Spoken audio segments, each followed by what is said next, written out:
Hello, everyone, and welcome to this week's edition of the Geeking Out podcast. I am the Athletic Geek, joined this week by a jack of all trades in St. Louis wrestling and somebody who one of the few people I've had the pleasure of actually doing something with, um, as far as, projects in the wrestling business, or if you want to call it that. Ben Simon. Ben, it's taken a lot of come hell or high water with a lot of stuff, but we finally managed to do this.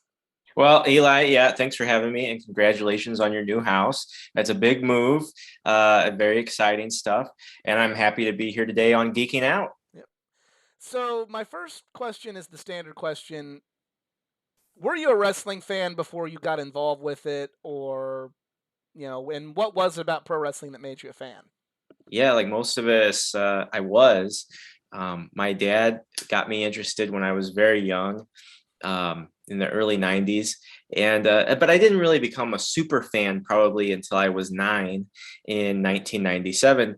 And I went to the first Bad Blood show, Bad Blood at the Kiel Center, Yes. Shawn Michaels, The Undertaker, right? Yeah. And that really captivated me. But strangely enough, after that, I followed WCW. So I don't know what I was thinking, but I followed all of it. I was really interested in the history of wrestling. I got an old Pro Wrestling Illustrated Almanac and the 97 one. And I saw that we had a title lineage that went back to 1905. And I was like, well, this sport's really interesting. I got to know more. And well, it just spiraled from there and I became a super fan. It's very interesting how you're saying you wanted to know about the history of pro wrestling because in 1997 you didn't have the WWE network, you didn't have YouTube, you didn't have New Japan World, you didn't have all these different uh, avenues that we fans are blessed enough to have in this day and age, where if I want to learn about, you know, Dusty Rhodes, I can just get on Peacock or the WWE Network or get on YouTube and there's Dusty Rhodes. If I never saw Sergeant Slaughter, get on YouTube and Sergeant Slaughter, and I could get a good bulk of his career. You wanting to learn about that had to be very difficult in the late '90s. What did you use to learn? Uh, what sort of you know what were your places you went to become educated? Well, it was really difficult, right? So you don't have any video, and the documents that you have in terms of wrestling magazines and books, oftentimes get the story wrong. We're talking decades and decades ago.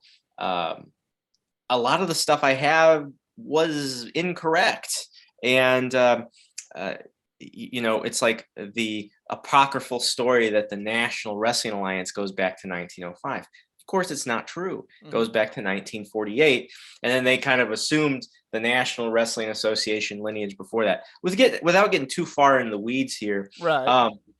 I didn't refine a lot of this knowledge until the early to mid 2000s, and that's when I'd be going to book signings and meeting up with Larry Matazik when he would have his book signings, sometimes at the Pro Wrestling Shirt Shop in South County Mall that Nick Ridenauer used to run, former home of the St. Louis Wrestling Hall of Fame.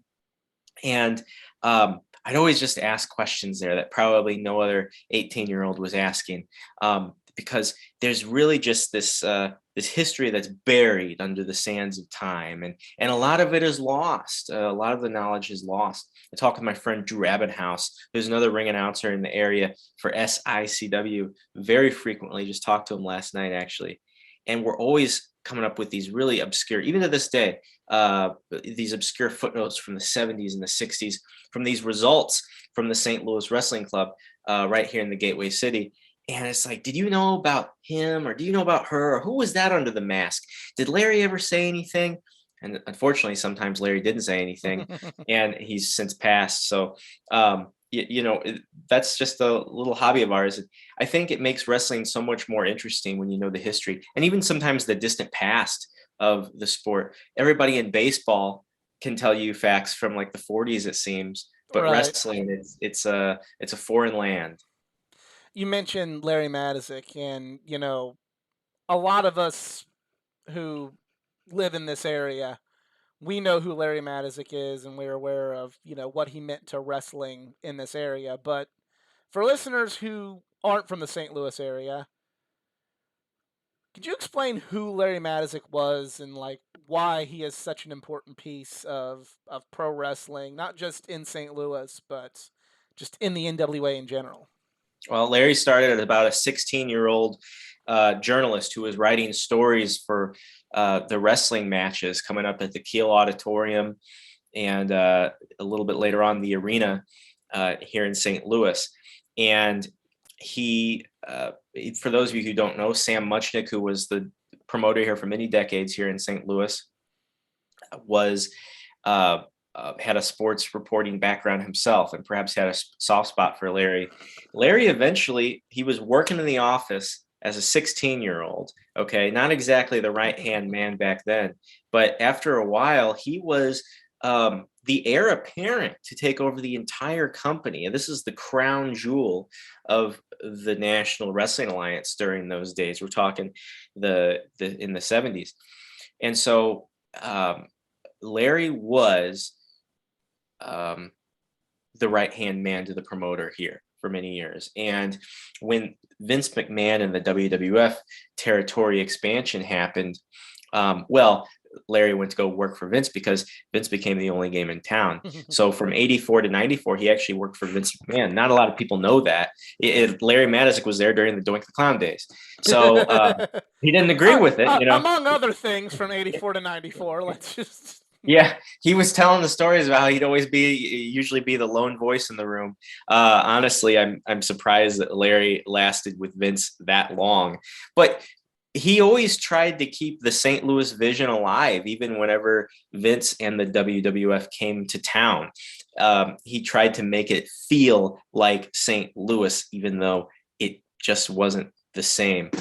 But after his time there came to an end, Larry wrote books. He was a very established author, and just one of the best sources of information that you could possibly find. He worked together along with local promoter Herb Simmons from probably the mid 2000s formally until shortly before his death in 2018 as Herb Simmons' right-hand man. He was the matchmaker at SICW. He built those shows. Herb would get the building. Herb would promote the show, but what you saw was a product of Larry Matuszek. And that is what is so special, is that all these decades later, if you were in St. Louis just a few years ago, you got to see a wrestling card put together by Larry Matuszek. And I got to announce for him the first event, get this, the first event I ever announced in August of 2010, I walked into the locker room and Larry Matuszek is running the show. It's something I don't take lightly, and I will never forget. I cherish those moments, and I cherish the 1 hour phone calls that Larry and I used to have. You mentioned that back in the 70s, St. Louis was the crown jewel of the National Wrestling Alliance, and that's not really a fact that gets brought up a lot these days. When you listen to WWE talk about the old days of the NWA, you'd think it was just Crockett and Georgia, and that's I'm saying this with all due respect to the Carolinas and Georgia and World Class and everything that was part of the NWA at the time, but I don't think the broad spectrum of wrestling fans truly understand how special St. Louis was to the NWA and how important St. Louis was to the NWA. Why do you think that is? Why do you think that St. Louis, you hear all the legends talk about it, but why do you think we as in the area don't get the respect we deserve from kind of the historians in wrestling? Well, I think the historians give it a lot of respect, but as far as like the crowd who watches WWE and is privy to today's wrestling and not much else, it's nothing malicious. It's something as simple as there's not a lot of video. Whenever we were talking about the wrestling at the Chase days, that kind of frustrates me when people say, "Oh, the days of wrestling at the Chase." What they're really talking about is the St. Louis Wrestling Club days and the Kiel Auditorium and the Checker Dome. The Wrestling at the Chase was the infomercial that Yeah. got people into the big shows. So what we have are a couple of years of Wrestling at the Chase footage still existing because of Larry, who recorded it at home, not KPLR. They didn't save the tapes. It wasn't custom at the time. So the big arena shows where we'd have the World Championship on the line, those weren't recorded.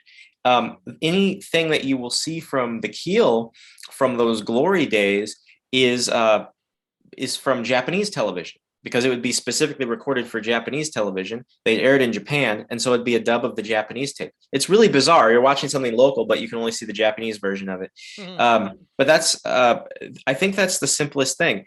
Vince McMahon and current wrestling knowledge would state that if there's not really pictures, well, there's plenty of pictures. If there's not a lot of video, you can't really monetize it. If you can't monetize it, there's no reason to talk about it.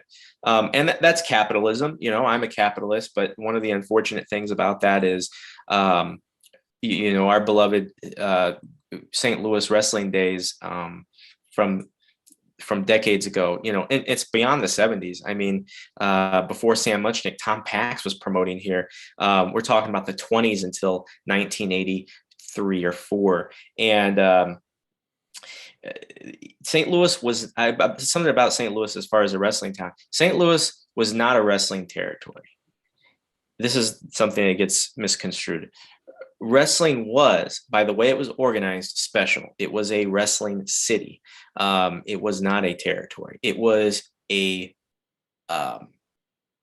showcase town where you would see the best come in, and they would stay a while, but it wasn't really considered a territory. So it has kind of this weird like asterisk next to it, and that's what made it the centerpiece. It was the center of the US. It had the NWA president running it for many, many years, and it was a showcase city. So that is what made St. Louis so special, and the historians will not let anyone ever forget it. The true historians, not The true Vince's historians. historians. No. Hey, if they had video, I know that he'd be on the WWE network right now. I don't think it's malicious. It's just at the time, no one, they say if we record it and give it to people for free on TV, they're not going to come out and pay anything, because there was no VHS tape. There were no DVDs. There was no internet distribution service. It just didn't make sense to record everything all the time. If they only knew what the world would become. If they only knew. You did one last thing. You mentioned that when Larry went to work for Vince, he did his best to try and make the cards Vince would promote in St. Louis feel like St. Louis. What, from what you know from knowing Larry, what did he try and do? Like, again, if you could explain that to someone who doesn't live in St. Louis and try and make them understand what that means, how would you? Well, I'll give you an example. So remember Harley Race, the 8-time world heavyweight champion. By cumulative days as champion, he's seriously, statistically, one of the greatest of all time. I say statistically because everybody here says he's one of the greatest of all time. I say statistically is we have numbers to back it up. And he traveled the world and he defended the title, and he was a real man's man. When he went to the WWF in the later part of his career in the mid 80s, he told me once, he's like, I wasn't sad about it. I just went to work for Vince because he was the only game in town. The days of being an outlaw territory were over. But when he went to Vince, he wasn't really a perennial main eventer anymore that he had been before. He was near the top of the card most of the time, but he was the king. He was the king of the ring, and longtime fans would be like, "Oh, he's got that colorful robe on. He's so WWF'd, If he's like, you know what I'm talking about, like carnival kind of stuff. It's entertainment, cartoony, right? Yes. But in 1986. Larry organized the Sam Muchnick Memorial Tournament. No, Sam wasn't dead. He didn't die until 98. Not sure why it's called Memorial, but that's what it was called. And it was a 16-man single elimination tournament. Not King of the Ring or anything like that, but it was here in St. Louis. at the Keel, and Harley Race went over in the end. I think it was Ricky Steamboat in the final. I can't remember exactly. Well, I want to see But that it, match now. well, right. Um, We all want to see the matches, right? I said, I got every now and then, like, there's things I know about and I revisit them, and then I get obsessed with them. And I called my friend Drew, like I was saying the other day. I called him. I was like, Drew, have you ever heard of the tapes from the Keel for the Sam Muchnick Memorial Tournament? Do they exist? He's like, no, man, I don't think they exist. I was like, why wouldn't they exist? Why wouldn't they record this thing? It was Vince. They recorded everything, right? Well, not back then. It's thought to not exist, unfortunately. But what a thing we'd love to see. But you can bet that Harley was the surefire pick to win the Sam Muchnick Memorial Tournament in 1986, and it was Larry's doing. It didn't make any sense to the WWF as a larger vehicle of sport. Harley didn't carry that title. They didn't announce him as the Muchnick Memorial Champion on television. It was simply for the fans here in attendance. It's stuff like that. That's what I'm talking about. Gotcha. So, you become a fan. You want to learn the history of pro wrestling. You read Larry's book. You go, have a conversation with Larry. How do you begin working in wrestling yourself? Well, so I went to college for broadcast journalism at Webster University. Okay. And this was during from 06 to 10. And in the midst of that, we had the Great Recession. And news outlets were hit so hard. We saw newsrooms combining in the area. We saw newsrooms completely go under. Everybody was sent home, laid off. It was not a good time. So I was preparing for a career in news. And then I was like, after college, I think I'm just going to stick around here in St. Louis for a little bit and see what I can do. And I was like, I really want to work in wrestling. I always knew didn't want to be a wrestler, but I wanted to work in wrestling somehow. And I was like, I've been going to some independent shows and the ring announcers aren't very good. And one of them even wears like a sweatsuit and I don't understand it. So I was like, well, I could get a suit. That's pretty easy. And I think I enunciate okay. So I need to break in on one of these babies. The opportunity arose in the fall of or late summer of 2010 when crime fighter Stephen Lucas had his podcast.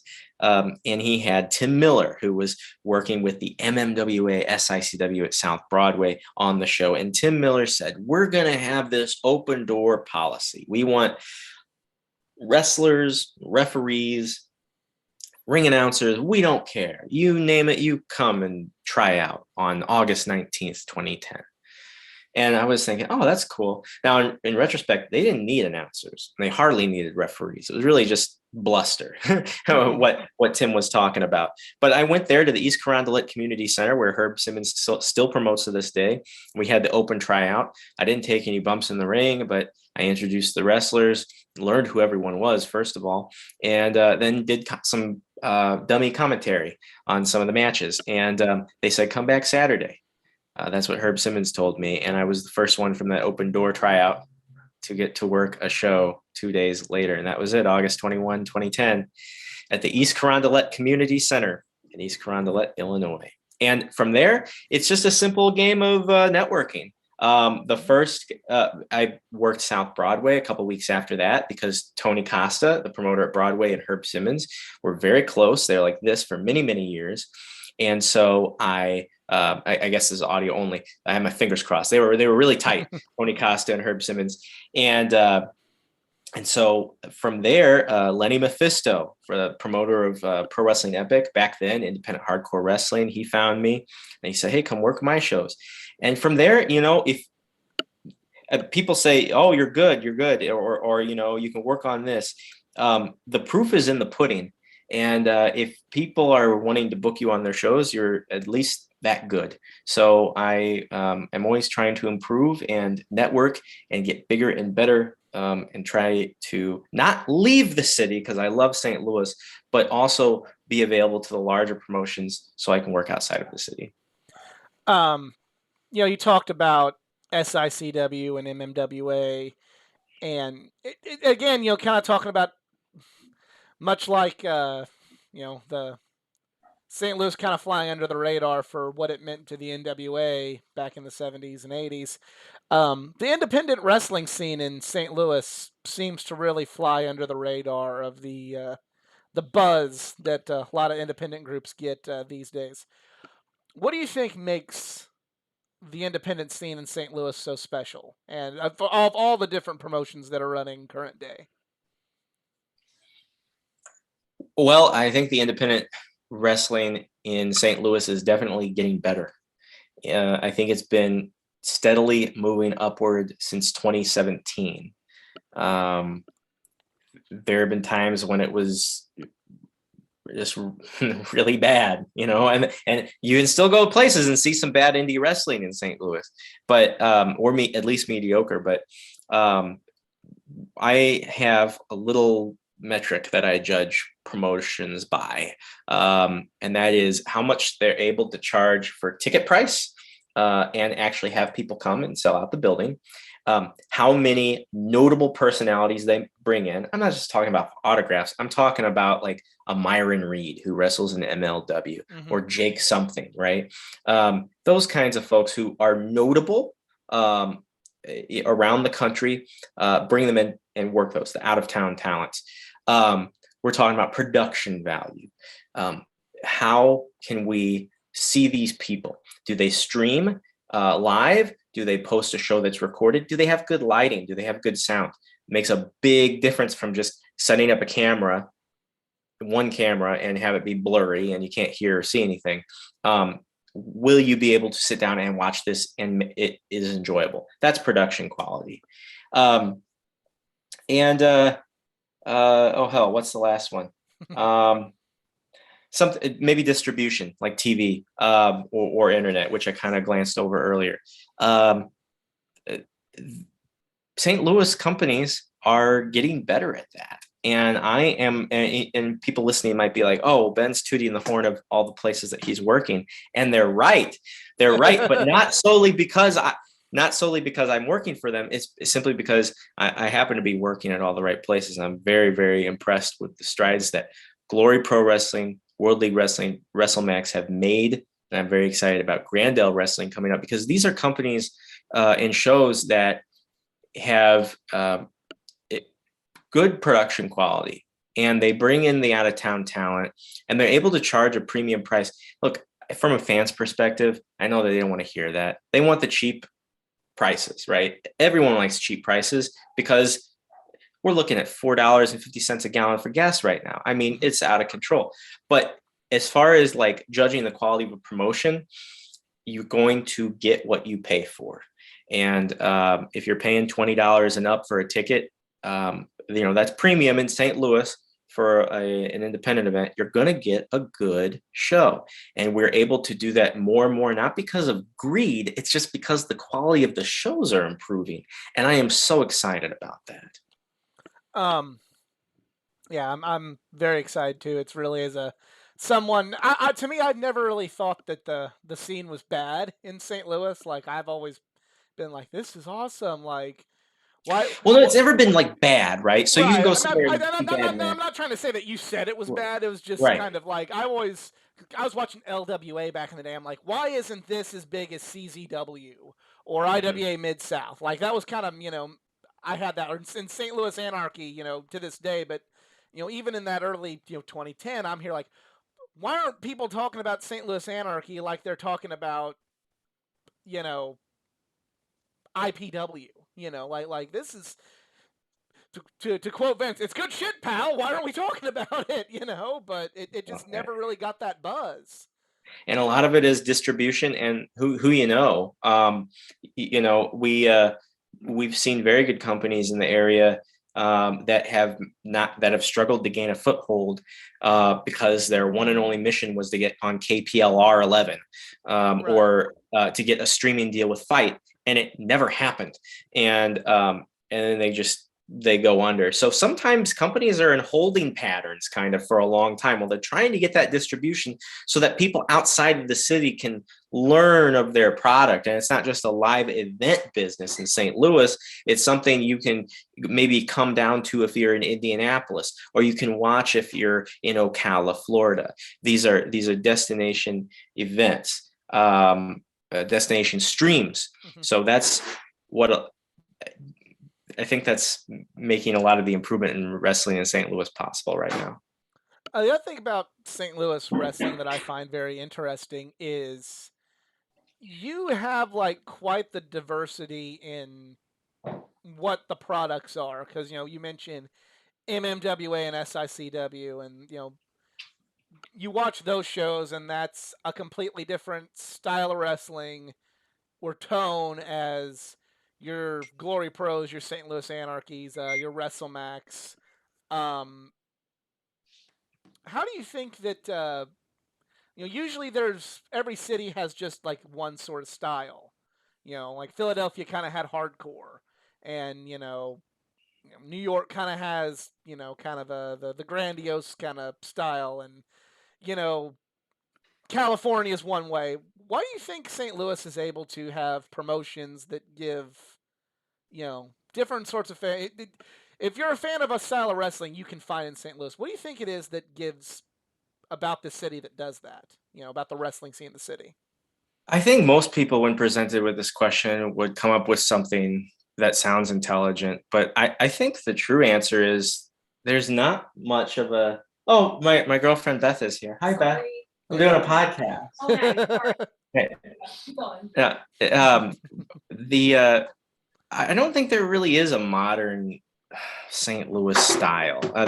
That's not a very desirable answer, but I think we're in a rat race right now to see how many good independents from St. Louis we can get noticed on a national scale.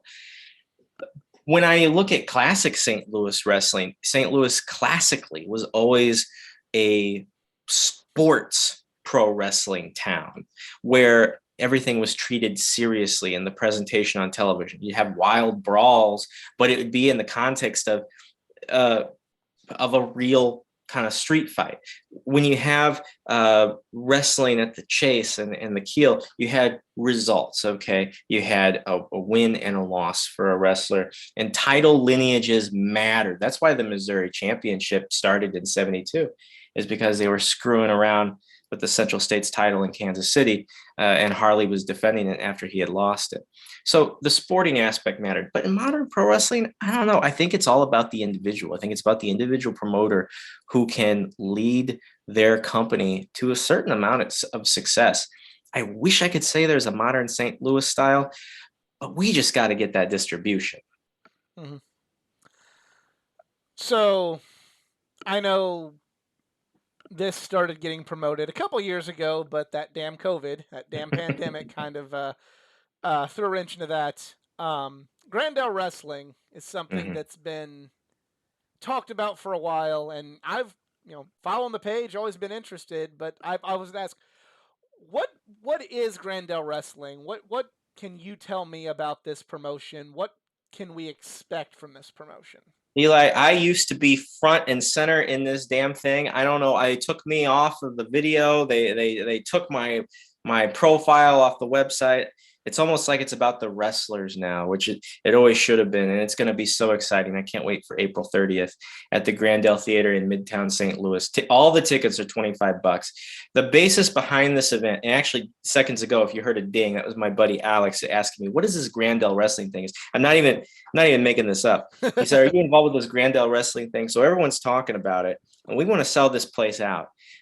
It's a beautiful theater. It used to be the Black Rep. It was a church about 100 years ago, and they have stage lighting and everything, and effects. And what we're going to do is we're going to put this ring on this stage, and we're going to have some of the best talent in all of independent wrestling be there. We're going to have 7 to 8 matches, and each match we're going to have a representative from the Gateway City taking on someone else in the world. We're calling it STL versus the world. I don't know if we're necessarily going to keep a running tally during the night like we're having teams. The bottom line is you can if you want to, but we're going to have some amazing matches. And I know you've been seeing the matchups that have been announced Oh yeah. recently, and it's going to be really great. Here, I'm going to give you a pro tip though. Okay, $25 for all the seats, but don't get anything in the first two rows. Aim for the balconies. Okay, you want to sit up high. I was up there 2 years ago. We did a video shoot for the original Granddale Wrestling. What was going to happen, it never did. And I sat in so many different seats. And I just wanted just around the balcony and around the bowl. And I wanted to see what was good and what wasn't too good. And I'll say that most of the seats are phenomenal. Just stay out of the first two rows and you're going to be really, really happy. If you already bought a seat in the first two rows, don't fret at the event. Mr. Joey O'Farrell, the promoter, will make it right. But it's going to be a spectacular night. You going to be there, Eli?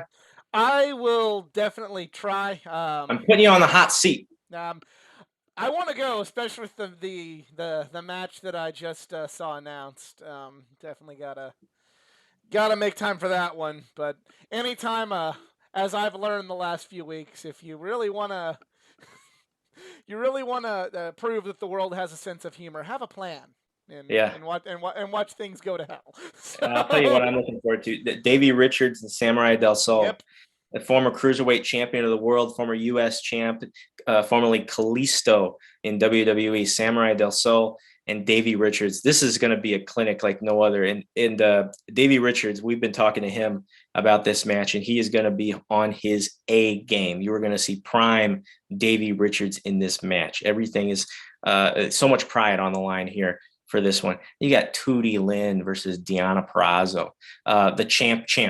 Deonna Perazzo is probably the most well-known, most sought-after wrestler on television, ladies wrestler on television who's not signed to WWE. And this would be remarkable for Tooty Lynn, who's had an amazing last 12 months. Absolutely. Oh my gosh, the entire chase event was based around her as far Yeah. as St. Louis goes. So that'll be amazing. KLD will be in action. I mean, Eli, I just can't wait for it. It's going to be amazing. Yeah, I'm excited. I'm excited that just again, St. Louis is getting so much, and we're showing a lot of, somebody who's not from St. Louis. Yeah, we're showing a lot of love to our area, but this has been our passion is the wrestling scene in this area for, he's been working in it since 2010. I've been attending shows since 2008 in the St. Louis area. The fact that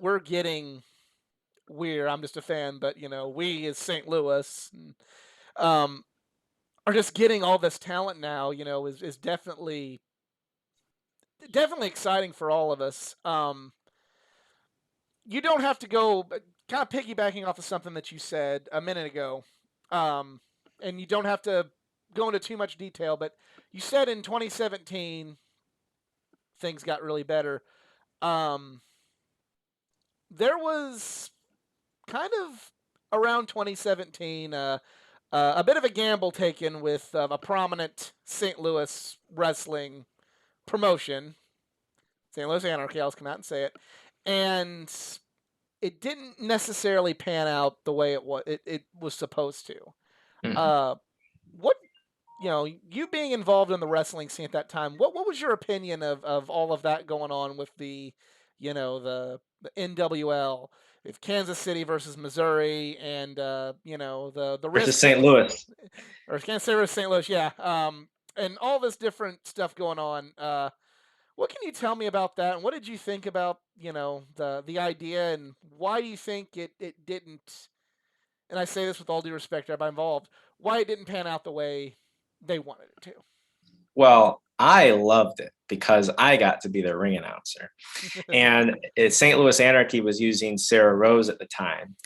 And whenever the Major Bayston of Kansas City purchased St. Louis Anarchy to roll into the St. Louis portion of NWL, the National Wrestling League, he wanted to take it national.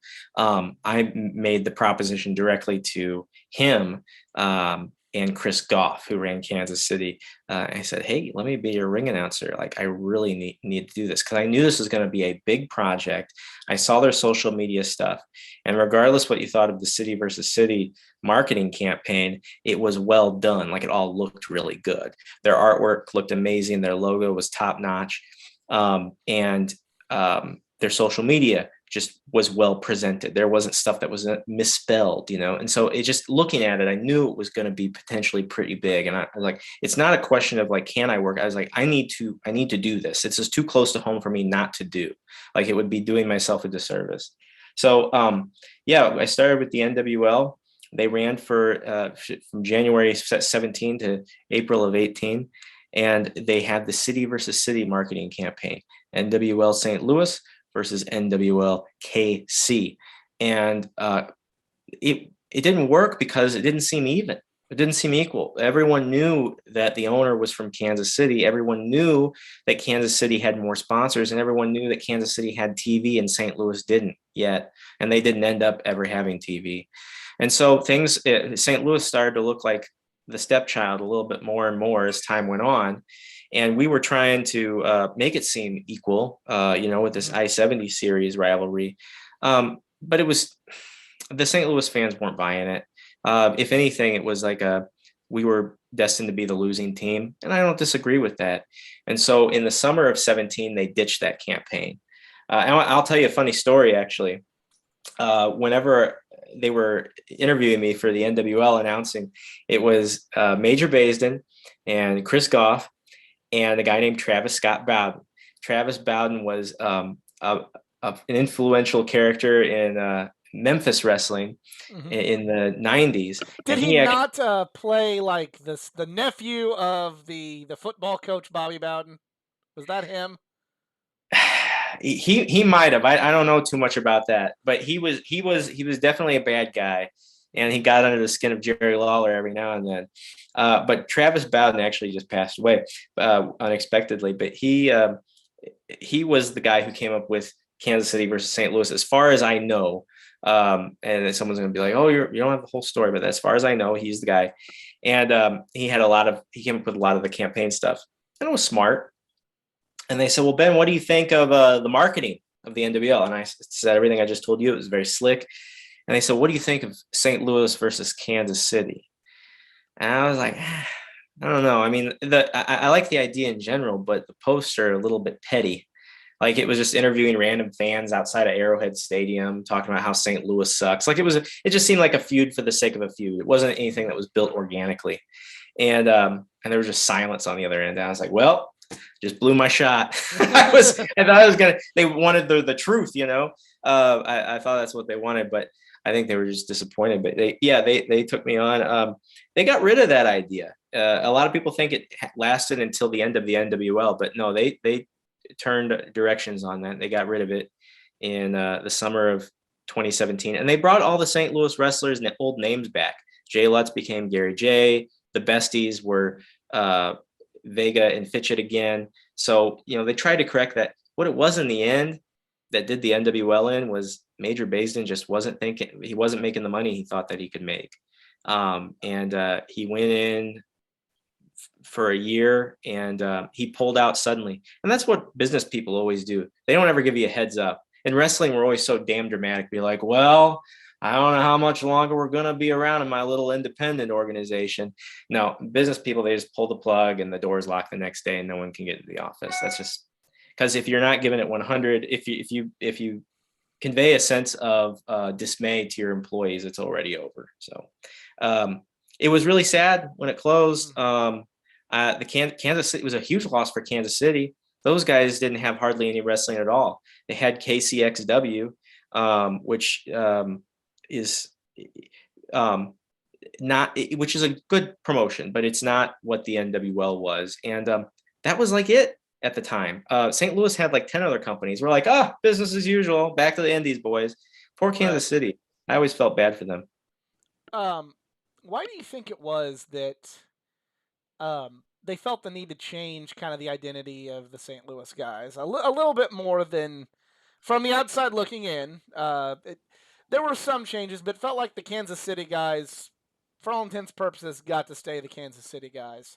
But the St. Louis guys, there were a lot of changes that need to be made, and you know, names That wasn't changed, character true. changed. Okay, That wasn't true. There were as many changes in Kansas City as there were in St. Louis. But the reason why the St. Louis fans hated it more than Kansas City fans is just because, like I said, there wasn't a lot of wrestling in Kansas City. okay, So when you bring Sammy Six Guns in from Denver and he's Dak Draper, no one cares. No one knows any better. But when you have Kevin Lee Davidson slamming people on their heads in St. Louis and all of a sudden he's Todd freaking Letterman, well, that rubs people a little bit the wrong way. right, So the reason they changed names was because the NWL wanted to, much like WWE, the philosophy is the most successful wrestling company in the world owns the wrestler's name so they can collect on merchandising. The idea is you pay the wrestlers well, and then the merchandising goes to the company, which on its surface is a good idea. It didn't work this time. So they wanted to own the wrestlers' names. That is why the names changed. And whenever they abandoned that because they were ruining the fan base inadvertently, they let the wrestlers use their original names. But you know what? By then, I kind of figured the writing was on the wall because the business plan called for owning the names. So when we right. give the wrestlers back their names, I didn't feel too good about that. I was happy for the wrestlers. I was happy for the fans, but a little uneasy. Right. Yeah, I from the outside look, I only got to go to one NWL show, and I'm not gonna say it was a bad show. I enjoyed it, and it was in the waning days, I guess you could say. I mean, not waning days, but uh, changes were made. Was Uh, it in St. Peter's? yeah, ACH was there. Um, so Oh, okay. That was at, I think that was at the Elks in O'Fallon, Missouri. I think. if Maybe not. it was like a big like indoor soccer baseball. Oh yeah, that was that. Yeah, that was Madison Square Garden in St. Peter's. Those I hated those shows. We had two shows there, and because it was in such a large soccer field, it always felt so empty. Um, Right. I thought that was a shame.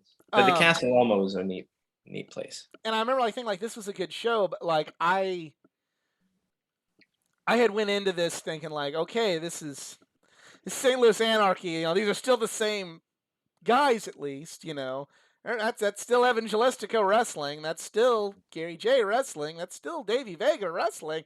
ACH is here for the love of God. I mean, this was prime St. Louis Anarchy, and I remember just kind of walking out of there thinking, I I don't know what like I didn't like I was like I instead of thinking like wow, I'm like I don't know what to think anymore. Yeah. I don't know what to think anymore. And, the fans didn't hate all of the NWL gimmick names. I think the one they liked the most was one that sustained afterwards, Buddy Shepherd, Oh yeah. which Evangelistico stayed as Buddy Shepherd for quite a while, even after the NWL ended. So yeah, it's like it was an interesting experiment. We always said, what would happen if a millionaire or a billionaire came in and tried to reboot a wrestling territory? It happened. It failed. I'm glad it happened. We have answers we did not have before. Very well said. Where do you see St. Louis wrestling heading if we can, for all intents and purposes, don't have any more catastrophes like we had 2 years ago? What do you think is the future of independent wrestling in St. Louis? Let's get a super indie boiling here in St. Louis. Let's get an AAW in St. Louis. Glory Pro is almost there, where we are a destination stop. I don't think we're going to have Saturday morning TV to build toward an event. I think the territory days are done definitively. But we can have a super indie in St. Louis. Just because we aren't on the coast does not mean that we are relegated to this invisible wrestling all the time, like where everybody that works here is invisible, where the ring announcing doesn't matter here, where the wrestlers don't matter here. We can have a super indie here in St. Louis. We can stream it. we can have it be very professional looking. We can have good lighting, and people can say, "Oh, sorry, man, I can't work that booking in Jacksonville next week because I got a date in St. Louis." We can do that. Absolutely, we can. Well, I'm definitely going to have you back on here because there's just so much we. Oh, we could go for days. Oh yeah, yeah. We could go. We could do this every week and Mhm. probably come up with more stories. I'm sure you still have a ton from Larry, from Herb, all those, all the people you work with, all the different promotions. But I really wanted to talk about St. Louis and where it's going. I really want to talk about Granddale and the NWL, and definitely going to have you back to talk about Glory Pro and WrestleMax and everything we got going on because we can like you said, we can be that destination, but And a big destination coming up here in St. Louis, April 24th, Glory Pro Wrestling at the Pageant. Okay, yes, so this is a big deal. We've been talking every time anyone goes to a concert at the Pageant around here, they always text me. They say, "Wouldn't the Pageant be good for wrestling?" And Dan Kajawa of Glory Pro Wrestling has really hit it out of the park on this one.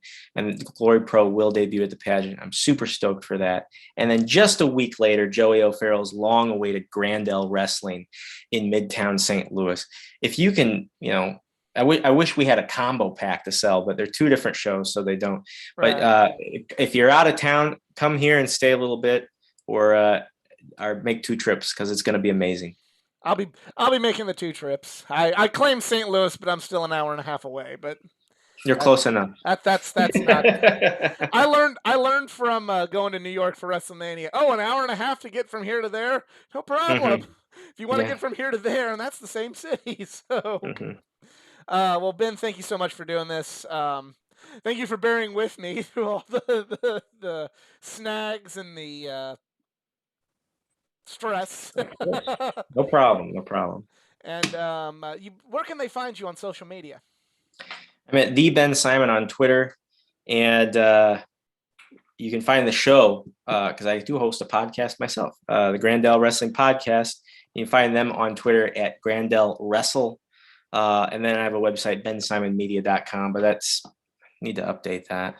StLouisWrestling.com. I run that. I put a whole bunch of dates on a calendar. Every single show in the St. Louis area is on there, except for some CHWA dates because I'll explain a policy here. I don't promote shows without a poster. Okay, or they say, "Oh, we're running every week until the end of the time." No, you got to promote the show individually, so I don't put a bad date on the poster on the calendar. But yeah, StLouisWrestling.com has all the results and upcoming events. So that's a good utility if anyone wants to get in, find the nearest show. Absolutely, and that's something else we got to talk about your podcast because I Yeah. know just recently I saw the Danhausen one, and uh,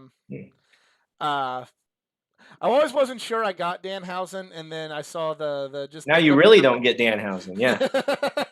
but now, like whenever the clip you posted about how long does it take to put that on? I just put a little. Danhausen just puts a little red underneath his eyes. It only takes like 2 seconds. I'm like, I'm sold now. I like this guy. So yeah, we got enough for another part. So thank you so much for doing this. For everybody listening, if you enjoyed, uh, first of all, like, share, and subscribe for more content, not just from the world of wrestling, but from the world of comic books, gaming, anime, and all things geek culture. Check me out on Twitter at athletic_geek89, and after my normal live streams, you can direct your hate mail towards that. But also, more importantly, check out Ben's calendar of events, and if you are in like the mood to come to St. Louis for whatever reason, if your baseball team is playing the Cardinals, if your hockey team is playing the Blues and you've got an extra day and you see you're a wrestling fan and you see one of those dates, stick around an extra day and check out the show rather than just leaving after the sports is over. Just give St. Louis a chance because we're definitely we there's definitely a lot in St. Louis that should be seen nationwide. So, Yeah. Well, until Eli, it was a pleasure geeking out with you this past hour or so. I look forward to absolutely, doing it again. we will definitely do it again, and we'll see everybody next time.